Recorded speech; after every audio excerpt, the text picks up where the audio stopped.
Right, right. So you created this tool, this educational tool. How? So break it down for parents who may be listening. What are some steps they can begin to teach their kids to begin to go down this track to buy stock? And also, is there any type of services that is there an easier route for kids to buy stock? Because you said once your kids saved, they were able to, once they saved, you encouraged them to buy stock. Is there some type of service provider that's easy for kids to start an account to buy stock? Yeah, I mean, what we did is we started by just talking about how much things cost at stores, just talking about money. And if we were somewhere at dinner or in line somewhere talking about, hey, this is doing good business or this isn't, and then looking for things that they knew. And to give some example, one of the first stocks 2 of the 3 bought was Apple because they saw that everybody around them had an Apple device. Wow. And thought, well, this seems like a good way to start. So it started with that. Some of the tools that as far as where we did it and where you can open accounts, I'd say wherever mom and dad are doing business is the first stop. Right. But there's so many ways to do it easily and cheaply. You don't want to just go willy-nilly with all your money. You want to seek professionals for managing stuff as you're looking for retirement, that sort of thing. But I think there's value in trying to buy some to buy a stock or two here or there on your own and start to learn. Right. But we used some different tools. One of the tools that we loved was an app called BusyKid. Okay. It's on your phone, and it's pretty simple to pay them their allowance through it. You can give them checklists of things to do. Okay. And then they get a debit card. And so we use that, and that was a great tool because then they can also use that to buy stock. And it's a real nice platform to teach kids the basics there. Okay. One of the things we like to even have a spend, save, and share function. So it teaches kids that you want to have something to save, something to spend, but let's not forget to share in there as well. Okay. And it links to different charities that they can give a portion to. So we use that, and they just talked about stuff that we saw. Awesome.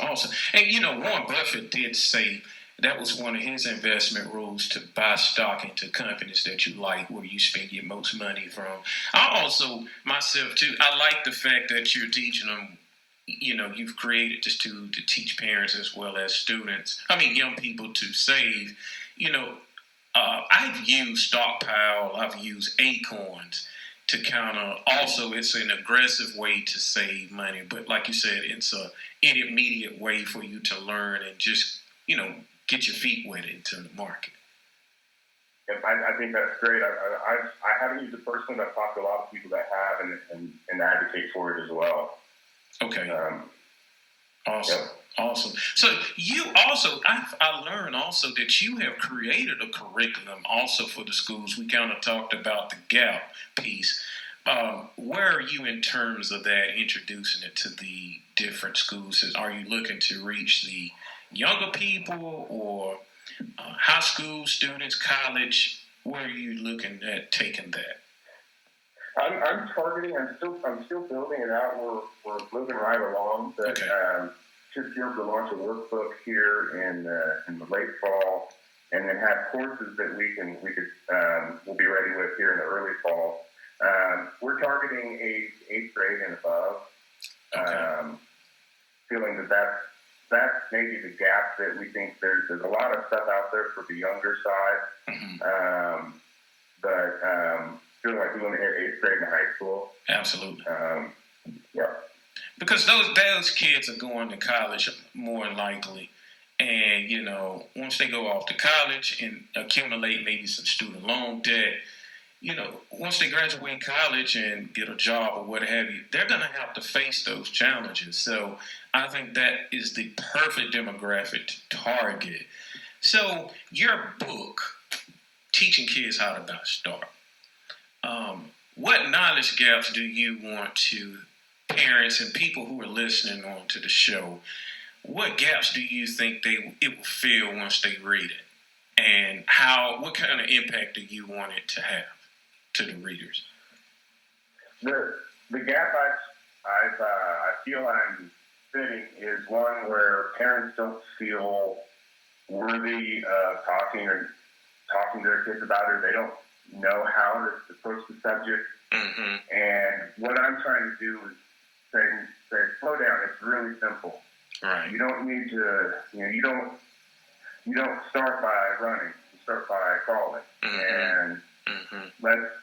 let me break it down real simply, because it's kind of part of the evolution of writing this book was I found that as I was teaching my kids some things, right, I would end up saying the exact same things on stages in front of investors, saying, we need to make this simpler, guys.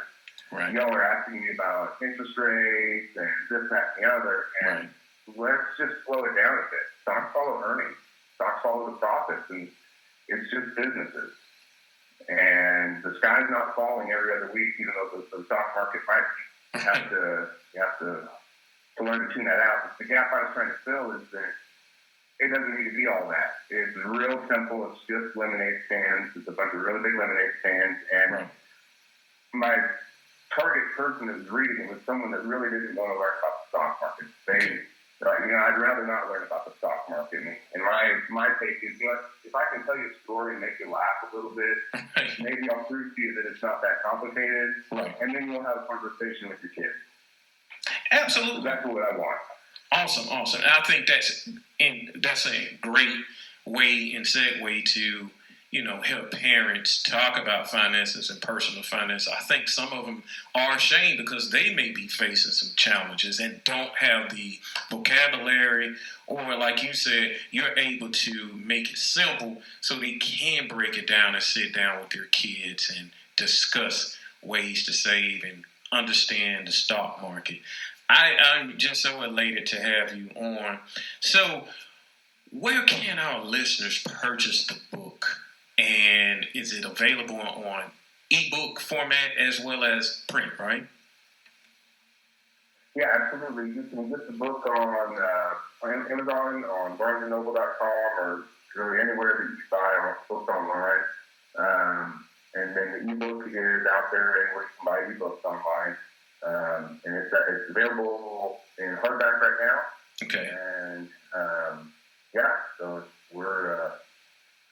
you can check our website, teachingkidstobuystocks.com, if you have other questions, that sort of thing. Absolutely. And how can our listeners, I see too, you're very interactive on social media. I love what you're doing on your social media platforms. You provide tidbits and nuggets every day, on particularly Twitter, I notice. How can our listeners interact with you and connect with you on those platforms also? No, absolutely. We've had a lot of fun building out the social media. It is my wife and I say we because it's my wife and I. We've been together for almost 18 years now. But we're on Instagram at Teaching Kids to Buy Stocks. We're on Facebook, the same thing, at Teaching Kids to Buy Stocks. Twitter is Teach Kids Stocks with an X. And then LinkedIn as well. I think Teaching Kids to Buy Stocks. You'll find us. Absolutely. You guys are fantastic. So, we're coming down towards the end of the interview. Are there any last words, any success tips or nuggets that you want to leave the listeners before the interview concludes? I'd say the last thing would be maybe something that I just said a little bit ago, but I want to say it again, is you're worthy. If you're a parent, you're a teacher, you're an aunt, or uncle, or you're just anybody that talks to kids, talk to them about money. If all you know is that, groceries cost this much, then talk to them about that. Because you give them a baseline to start thinking about it. And all you got to do is encourage them to save. If you do nothing more than that, that's planting a seed that's much more powerful than the words. Absolutely. You're absolutely right. And it's an essential life skill, listeners. if you can get this and learn the fundamentals of personal finances and get the insight, it'll put you in a different place and you could be successful. JJ, thanks for coming on to the Darius Norman Show. Our platform is your platform. We hope to have you back on in the future. Anytime. Thanks so much for having me. I really appreciate it. And best of luck in everything. Thank you. Well, it's the Darius Norman Show. We hope you were educated, inspired, and informed. Till then, we will speak with you on tomorrow. Thank you for tuning into the Darius Norman Show. Straight talk. Right here on WDJY 99.1 FM.